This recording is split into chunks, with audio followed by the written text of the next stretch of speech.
call the meeting to order at 3 minutes after 4. And we have election of officers.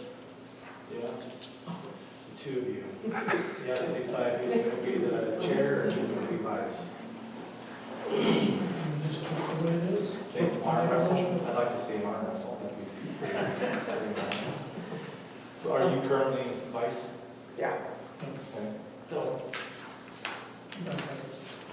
She's vice chair. You're vice chair. She's chair. So Bill was chair. So Pat's nominating Virginia to be chair, Yes. oh, okay. and then you're nominating I'm him. nominating you to be vice chair. There we go. Okay, that's enough of that nonsense. Okay, we'll be glad to do that. We need to approve the minutes of December 12th, 2018. Have you had a chance to read them? I'm kind of browsed through them. Okay. Do you want to make a motion? A motion that we accept the minutes of December 12th. Okay. And are the two of us in favor? Yes. Good. Yes, the minutes will be accepted as printed. All right. I'm good. Thank you. You have Patty on the line, so Patty, can you join us and give us the financial report? Yes. We have January warrants today that total $24,148.45. The total for payroll is $20,361.33. This includes chief salary of $5,000 and assistant chief shield pay of $2,958.33. And there was one event for the commissioners and the secretary. The total payout for the volunteers, warrants included, is $13,528.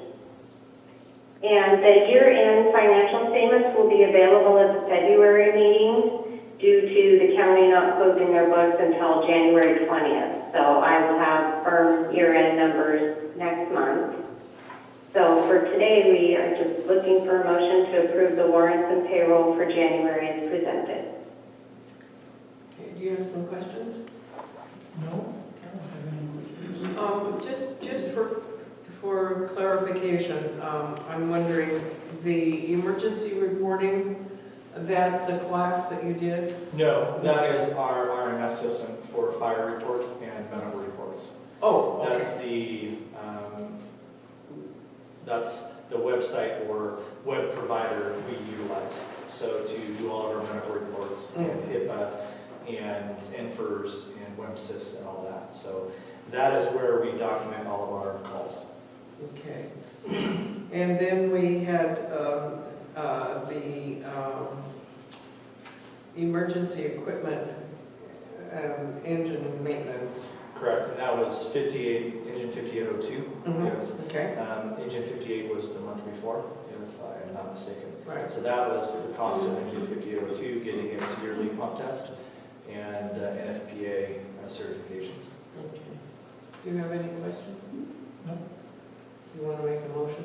I'll make a motion we accept What? For the warrants the and warrants. for the payroll? And the payment. That's $24,148.45 for warrants, and the payroll is $20,361.33. Okay. Okay, are you in agreement with that? I'm in agreement. Okay, that passes. Okay.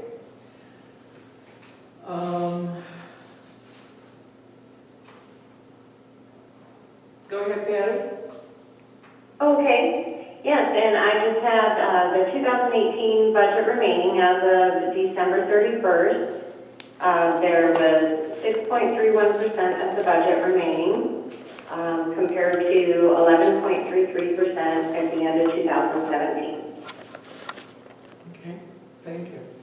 Do you have any questions for Patty? No, I don't. No. Thanks, Patty. Thank you, and I'll plan on seeing you all next month. I'll be up. Good. And just to let everybody know, Yeah.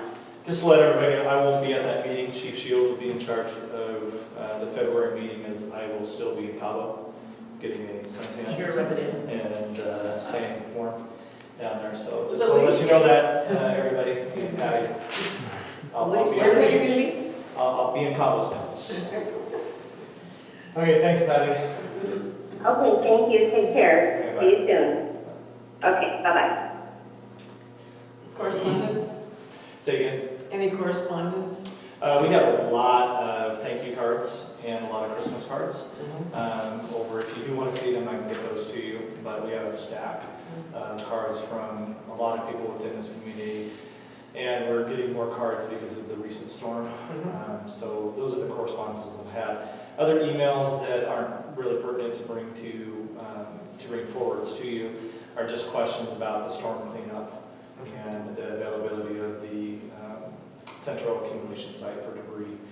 Just to give you some information on that, we're going to have a group of people that are volunteering their machines and their time to come in and manage that pile for us, and most likely have a burn, and it'll be a considerable size burn. That has been approved through Northwest Clean Air and the Fire Marshal's office, and that's how we were able to get a central accumulation site, because I got the approval through them first. Usually people are not able to bring debris from one property to the other. That is a whack, I believe, not an RCW, it's a whack. They were able to supersede that. Northwest Clean Air could supersede that whack and give special permission due to the declaration of an emergency that this last storm was. So we all agree that it would probably be healthier for the community also to have one large burn versus multiple small burns throughout the community for smoke purposes. Good. So, They're not having, weeds and leaves and all that stuff, just. it's supposed to be the debris caused from this last storm. So they're not supposed to bring, if I start seeing piles of, dead leaves and stuff, then I'll put out another social media post very nicely and say, please don't bring, personal things. This is debris from the storm. So right now, obviously a lot of people have used it, and we've had some dump trucks come in that have gone around and helped people clean up their properties, and they've dumped over here too, which is the purpose of that. We also have chips, so the county is up here clearing out the ditches. They said they'll probably be up here for 2 weeks and then come back in the spring to continue the works, because they have to clean up other parts of the county as well. But right now, they're here probably for the next week and a half. They've been here for 2-3 days as of now. They're chipping the trees, they're pushing the big ones off of the ditches and leaving them on the property in which they fell. But they're opening up the ditches, and then the chips, they're providing some piles for us here at the fire hall, but they're also utilizing some of Public Works to mix in with some of their materials over there. But any of these piles that are being dumped here are open for any member of the public to come and to utilize in their garden or their berms or wherever may be necessary. Chips are good for pathways as well, as far as I understand, and they're very earth-friendly. Are you going to advertise this in some way? It has been already on Nextdoor, Pause, and the APB. I've sent all this information, so I've been updating people that the chip pile is free, and that's the benefit to the community, and I've asked for that for the county to provide us some of that material. So they've been willing to do that, and I thought they were going to be bringing over some of their big stuff as well, but really they don't have the machinery capacity to do that, so they're just pushing it all up onto the property in which the tree came from and leaving it there. So there's a lot of logs still on the sides of the ditches that people can still cut up for firewood and utilize this way. Good. On this, pushing it back and into the property, that is going to be an issue probably in August, is dependable space. Yep, Is a hazard type thing. yep, I agree. So I'm hoping, that they'll bring different machinery back up in the spring to try to disperse some of the larger logs. I did have an email from, I don't remember what company it was from. It was an email from someone who was part of a company, and it was Canadian, who was interested in the larger logs, to be able to have access to those, to utilize, I don't know for what purpose. But I need to contact them back and say if they're legally able to come down and harvest logs and take them back across, the border, however they have that. And they need to reach out to the property owners. If the property owners want to keep those trees or utilize them for some capacity, try to contact the property owners. Or if it's still in the right of way, the county and stuff, then that's free access for everybody at that point. If they had an Alaska mill or something, make some pretty nice timbers, some of the stuff I've seen. Yeah, I mean, there's definitely capacity there. It's just That's a having the shame. county have the right machinery Yeah. and the right type of, the chipper they have can take, 20-inch logs. Yeah, So it's a big chipper that they Yeah. have, but there's trees out there much bigger than that. yeah. And they're gonna be on those properties for, I would per se, a long, long time, unless Mhm. people go out and they start utilizing the extra large wood.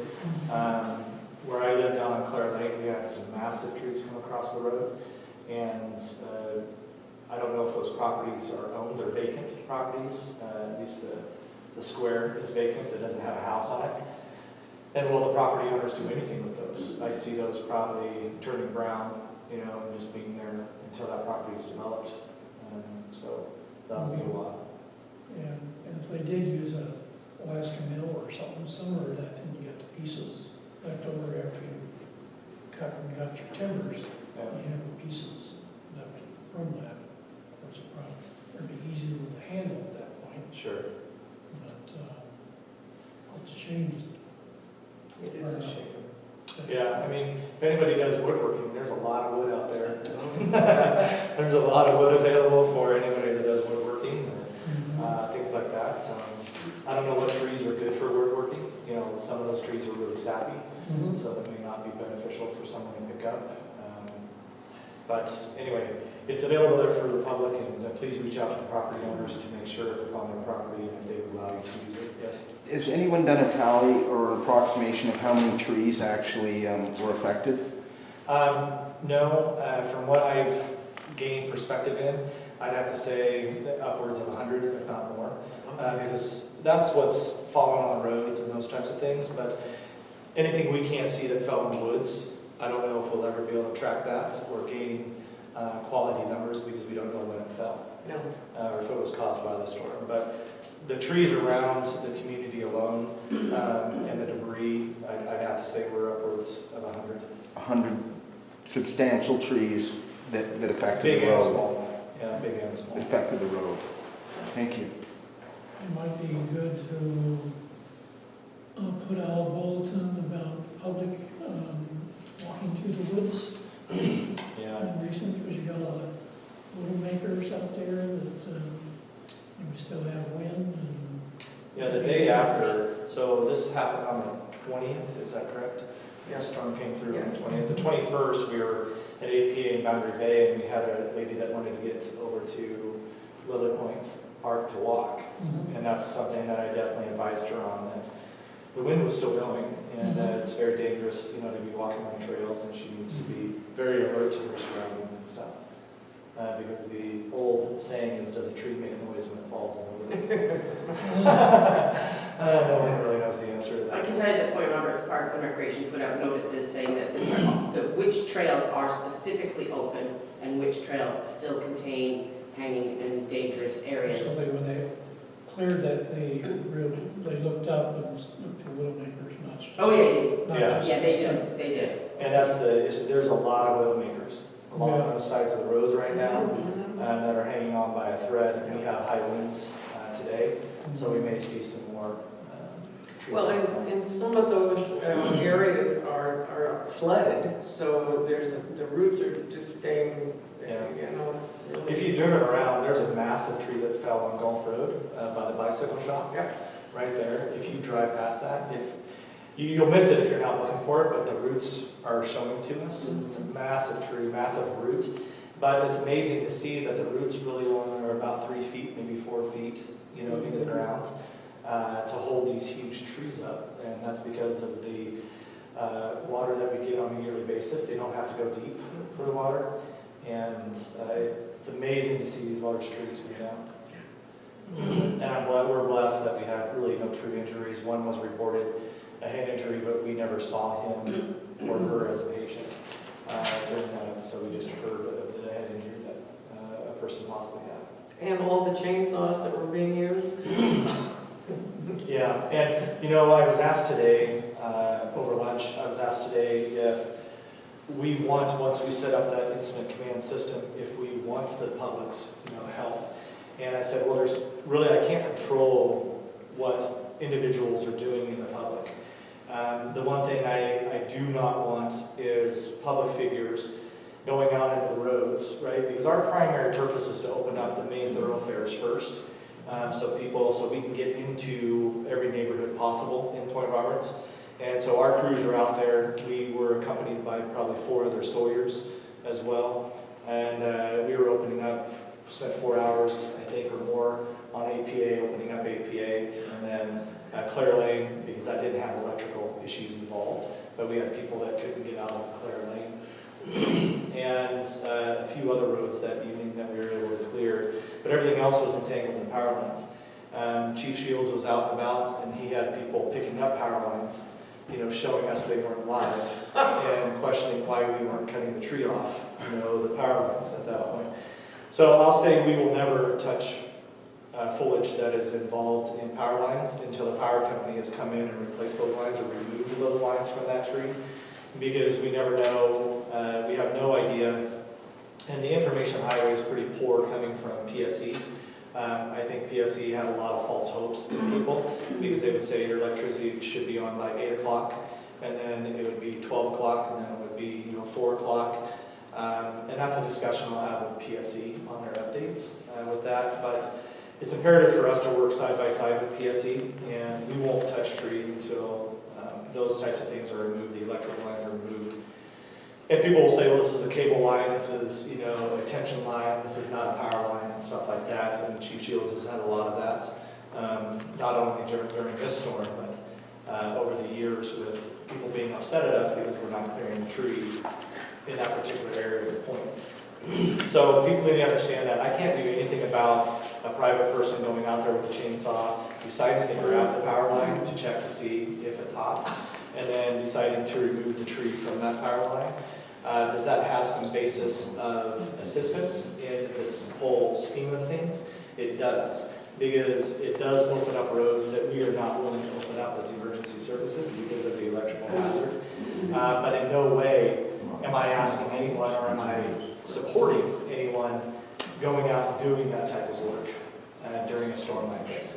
Number one, it's very dangerous to be out in the storm when the storm is still ongoing and happening, because more trees are starting to fall, right? So I would really like to see people staying inside their home, or getting to a location to where they just stay until the storm is able to go by, or the main part of the storm is able to go by, in order to not be out on the roads and possibly have a tree hit their vehicle and crush their vehicle. Because these trees will crush your vehicle. It's not just going to dent your vehicle, it'll crush your vehicle. So we'd like to see less people out on the roads traveling around, being looky-loos, for a better word, during these types of storms. Allow us to do our emergency functions and to set up our command system and start utilizing the personnel that we have underneath that umbrella. But did public cutting apart trees with power lines help open up certain areas? Yes, it did, but I do not advocate that at all. The other disadvantage to that is that we don't know, people plug generators in, and now it backfeeds, so they think the line's dead and it's not, because people don't have disconnects on their generators, and now it takes that 220 backs it up, goes to the transformer, now it backs it up to 7,200 volts, and now somebody's grabbing a line. Now instead of us trying to open a road, now we're having to go and rescue them from electrocution. Well, if they grab a high power line, they'll just mostly just poof And it won't happen that way, but that's what we picture, right? There's gonna go poof, and there's not really much we're gonna be able to do for you. But if they're still in contact with the wires, there's still nothing we're gonna be able to do. So we had a fire start here on Mill and Benson because of a down power line. And we got toned out for that. It was 1800 block of Benson, and the ground was on fire, right? And we're not going to do anything with that. What we're going to protect is the area around that, right, from any type of extension into a water line issue at that point. But we're not going to put water directly on that sparking line and fire in that area. So. And then the other issue is with people out there that are, changed out the general public that aren't wearing chaps or sawing equipment, now we're dealing with chainsaw issues too. You know, some people think they know, they're able to cut up personal wood that is brought to them or something like that, but trees have tension on them, and the root systems are extremely heavy. People don't understand the forces that are working with trees that come down, even though they look flat and they look like they're perfectly stable. If you release a part of that tree, you can have a big reaction with what's remaining, and that can kill people, that can really injure people as well. So please be careful if you're doing this type of stuff. I'd appreciate it if you would not, and report those areas that need to be opened up, that do not have power involved, and we're missing one of those. So that's where we're at that point. I'll expand on it in my chief's report too. My apologies, I overlooked the public comment on the agenda, and I know that there are a couple of people here who might want to speak. Who's first? Representing Point Roberts Emergency Preparedness, I did hand to you a draft memorandum that I put together as a step toward making an agreement between the fire district and PrEP for reimbursing the fire district for the use of electrical power for our trailer when that trailer is in operation in the parking place you were kind enough to allow us to use. My question is this appropriate? Is this the way you want to move forward with this kind of an agreement? Because we would like to move ahead on it. Sure. So this is just an attempt here to open the door. Sure. And Ray, I think we've discussed that on sidebars before, and I'll read over your proposal, and I'll put it to our legal counsel as well, and see what additions we need to have within that. Obviously, the lawyer's going to hardline some things, most likely, and then bring that back to you and discuss that further. Okay, fine, thank you. And then, obviously, you're part of, you're an extension of emergency services, right, within the community service, right? So being able to forego any type of rent fee for putting the trailer here, I think is a possibility for you. And the use of any electricity, just because you're functioning in the emergency services underneath the umbrella of incident command when that trailer is going to be in use or for training purposes. So I'm hoping that we'll be able to work through that agreement without having any cost associated with it. But if regulatory statutes require that, and they don't see your definition as being part of CERT PrEP as being immune to a fee, then we'll have to set a fee for you. At least we have estimated what the maximum cost would be in terms of kilowatt hours per month that we should be likely to use. Okay, wonderful. Yeah, I'll have further conversations with you on that, and then we'll bring it back to the commissioners at a later date.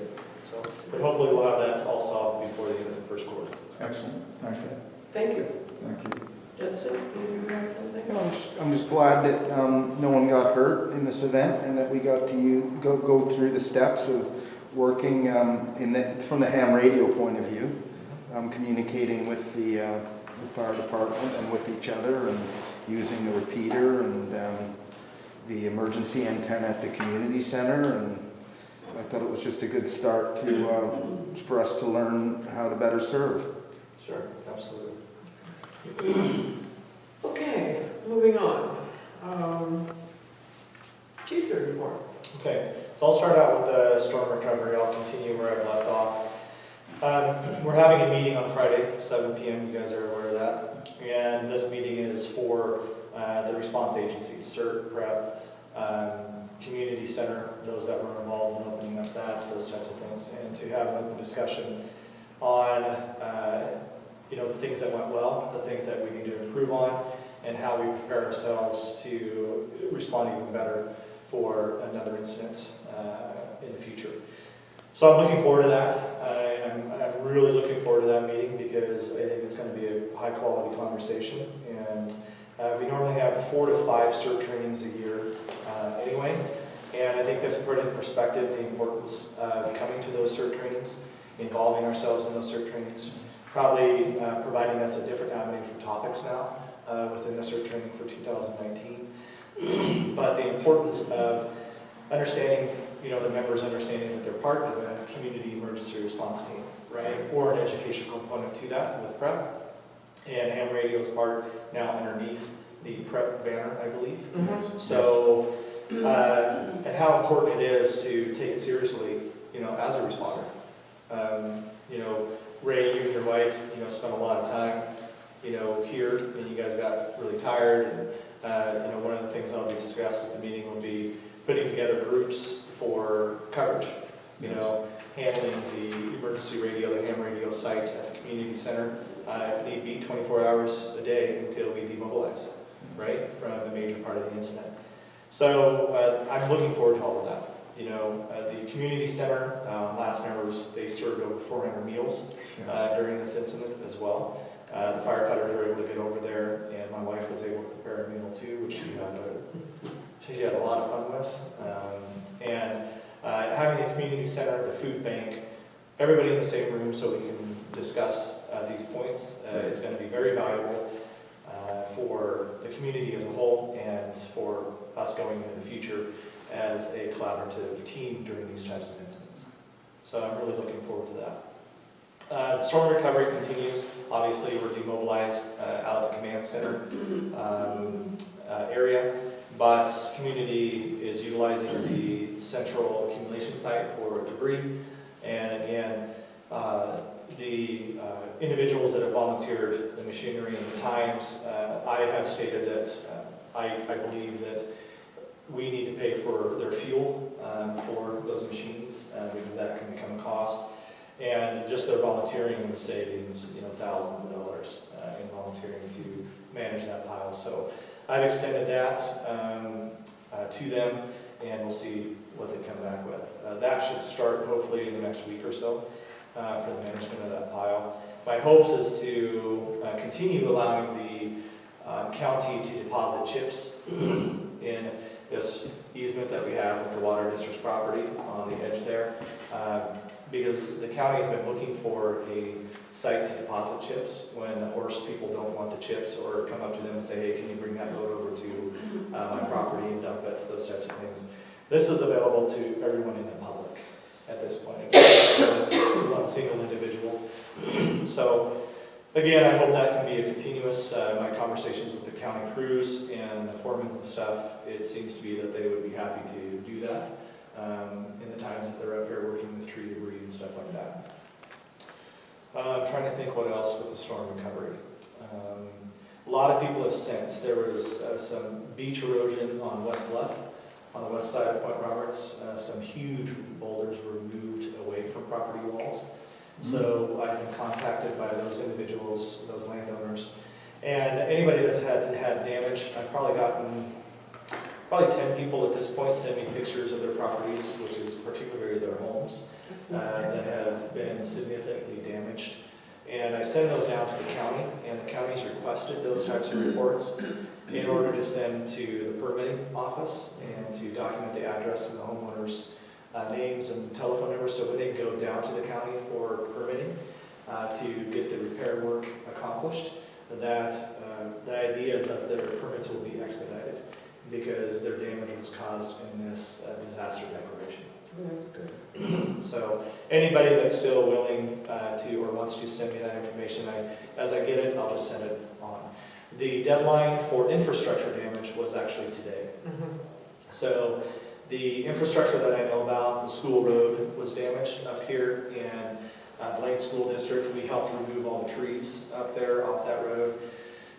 Blaine School District has been in contact with the Department of Emergency Management, Sheriff's Office, and they'll most likely be able to obtain funding to repair that road or be reimbursed to for the repair of that road. And then I understand the Water District as well suffered damage to some of their infrastructure, some of their mains from the trees uprooting and taking out the mains with them. So I've expanded or instructed the Water District to follow up with DEM for reimbursement, so that doesn't have to necessarily come out of taxpayer funds. Because that's going to be a lot of money to repair a main. And I think that's my storm recovery. Does anybody have any questions on the storm recovery? John, do you have anything to add to that? No, Pat, do you have anything to add that you've heard to that? I'd like to comment. Yeah.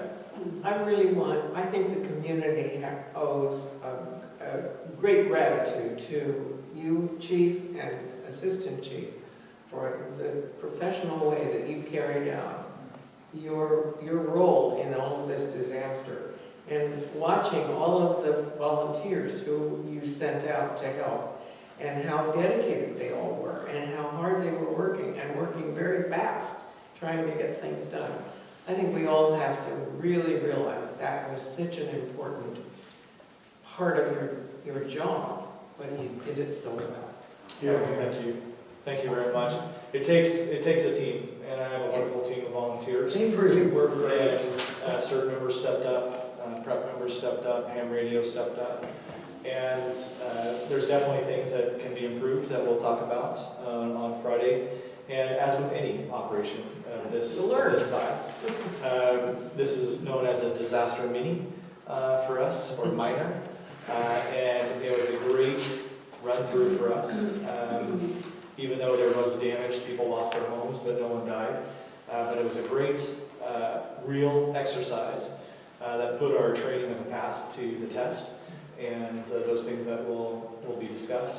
But I want to thank my volunteers, because without my volunteers and certain prep and the volunteers within those groups, the majority of this for the community and the food bank and the community center, Bennett, I would like to thank personally as well. We've had many discussions after this.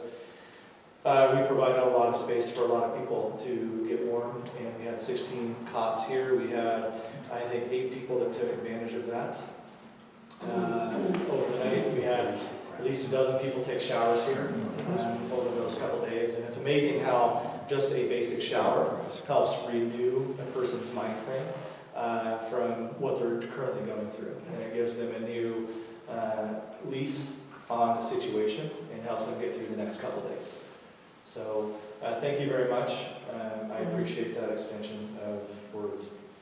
But it takes a team, and I want to make sure everybody knows I may be at the top of that team, but without my team, working well with the direction and formulating underneath that umbrella, nothing works for this community. So, yeah. Speaking on behalf of my wife, 2 of the people who were able to take advantage of your kind invitation, we owe you a debt of gratitude. Personally, the benefit of that rest and relaxation and recovery that night here provided us was just tremendously beneficial to both of us. And as Virginia said, not only were all of the people on your team incredibly professional, but the level of courtesy and kindness they showed was absolutely extraordinary. And that's deeply appreciated. Thank you. Thank you. I'll pass that on to my membership. Appreciate that. So yeah, again, my first command location was actually the Shell station. And if you just set it up and took over Shell? We took over Shell. We took over Shell. We took over their little lunch area back there. And we had Engine 61 from North Whatcom respond on mutual aid up here, and I kept them for almost 5 hours, I'd have to say. And they helped do the grid searches. So by the next morning, this map up here was full. And we had a full search by midday of the second day of all of the point with the damage marked on this map, logged down the notes to where we knew where we had access difficulties if an emergency would happen, because we still have to be prepared to run the structure fire. And structure fires in this type of a storm, when you're dealing with electrical power lines and everything, is a high probability.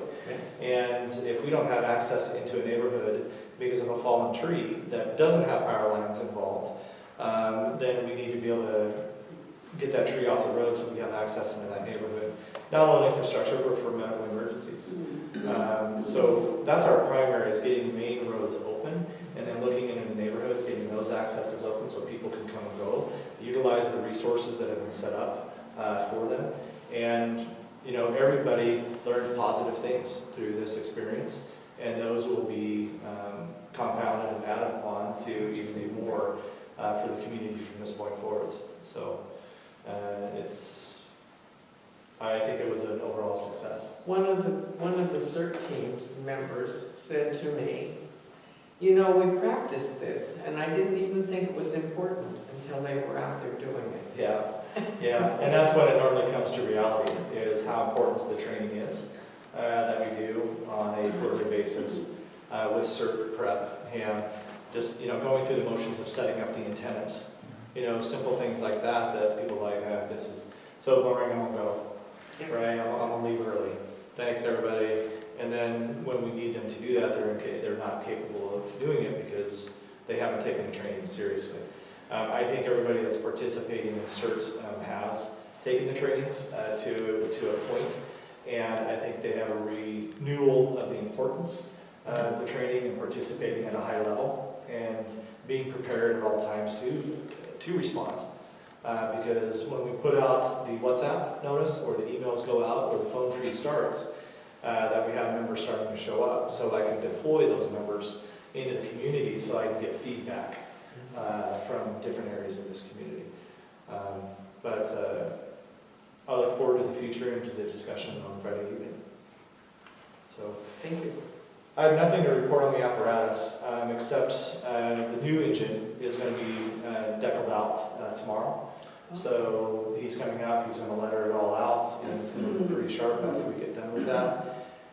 To let you know, up on top, on the bottom, it'll say Together in Unity, and on the back, it'll say E58, and then we'll have a U.S. flag and a Canadian flag on the back door, because we are a community of Canadians and Americans and other nationalities, but the two main are U.S. and Canadian. And it'll have fire like my Tahoe in District 5 on the front of the cab. So we were able to get the license plates for it today. We were on temporary tags up to today, and everything went smoothly for Chief Shields on that endeavor. So that's all I got on apparatus. We're 45 members, 28 Canadians, 9 Point Roberts, 8 County, 4 paramedics, 11 EMTs, 7 advanced EMTs, of that 11. 3 ambassadors, and 35 out of the 45 members are firefighters. 2,603 hours for volunteer in the month of December. Volunteer payroll, if all volunteers were getting paid, is $15,247. Combined chief hours, I worked 187. Assistant Chief Shields 125. 312 total between the two of us. And I'll be working with the Assistant Chief Shields to make sure he's documenting his hours correctly, because I do believe he worked way more than that. Oh, yes. In the month of December. But he may not feel comfortable documenting certain hours, but I believe it's very important to document those when you're on duty.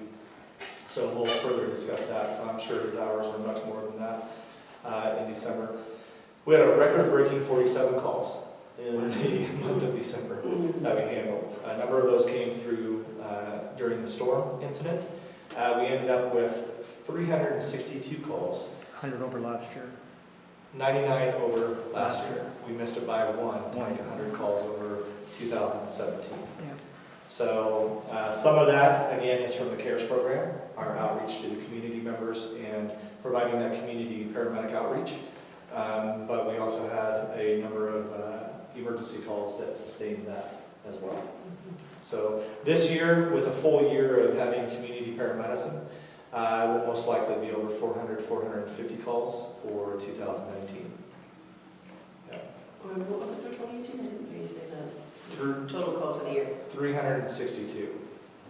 2017 was 263. So we were one short.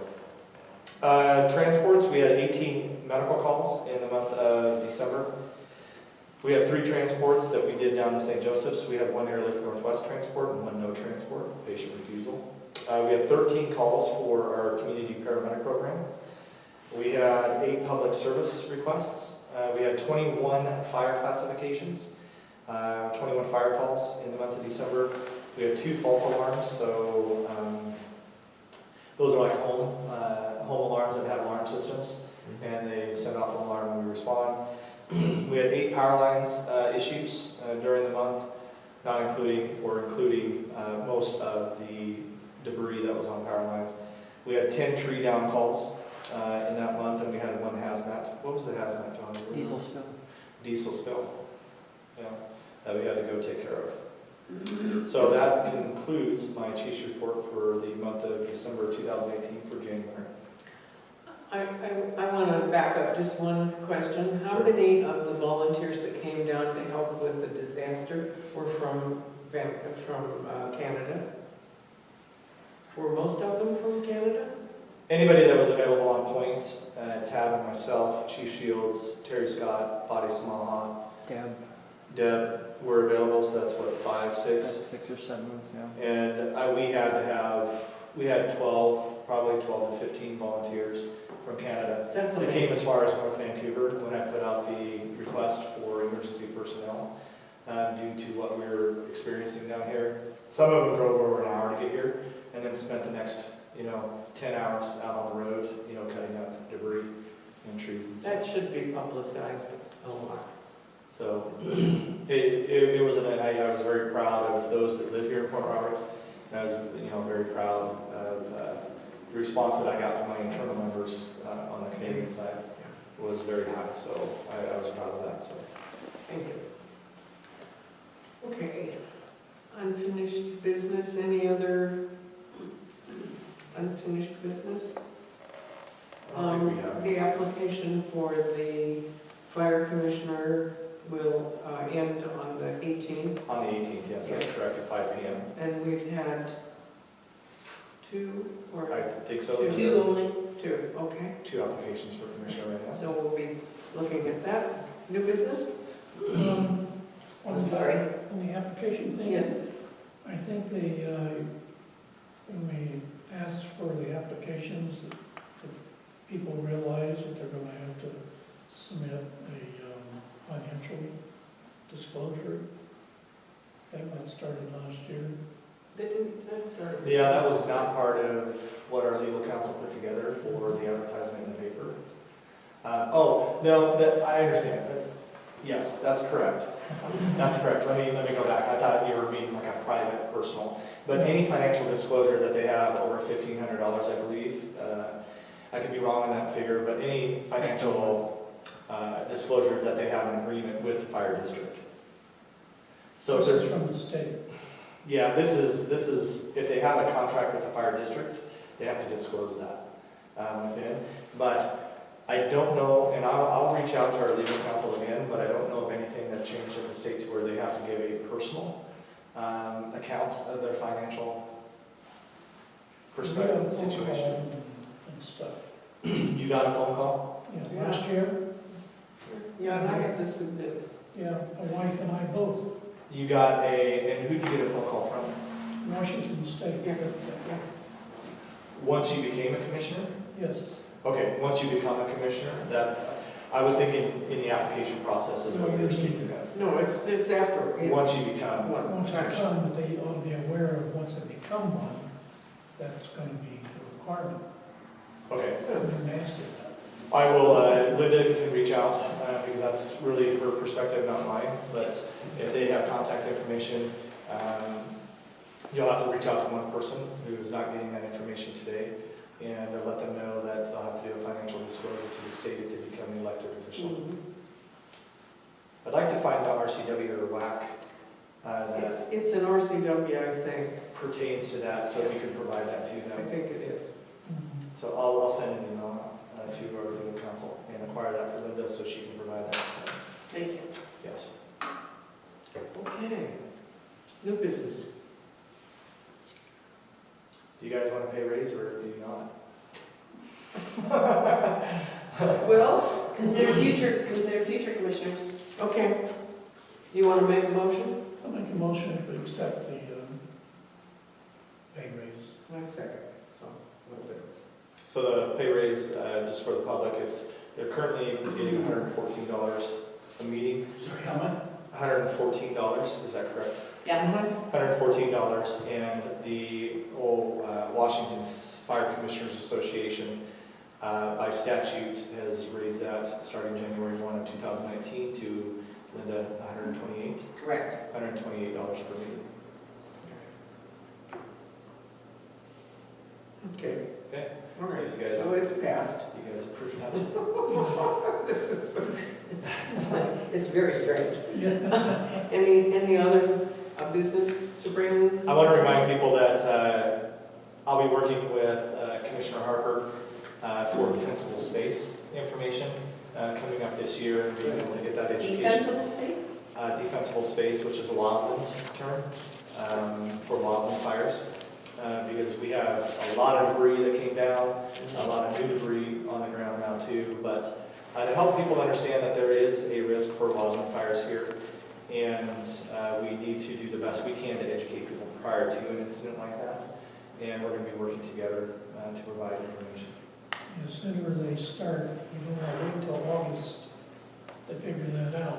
And by that time, it's too late. Yeah. So hopefully we can start making an educational push towards the end of this quarter and the beginning of next quarter, March, April. And we can advertise. And we'll put it on our websites and stuff like that as well, but it'll definitely go out on social media and all the access that we have to the public. Anything else to bring before the commissioners? You want to adjourn? I make a motion to Let's adjourn. adjourn. Okay. Thank you all for coming.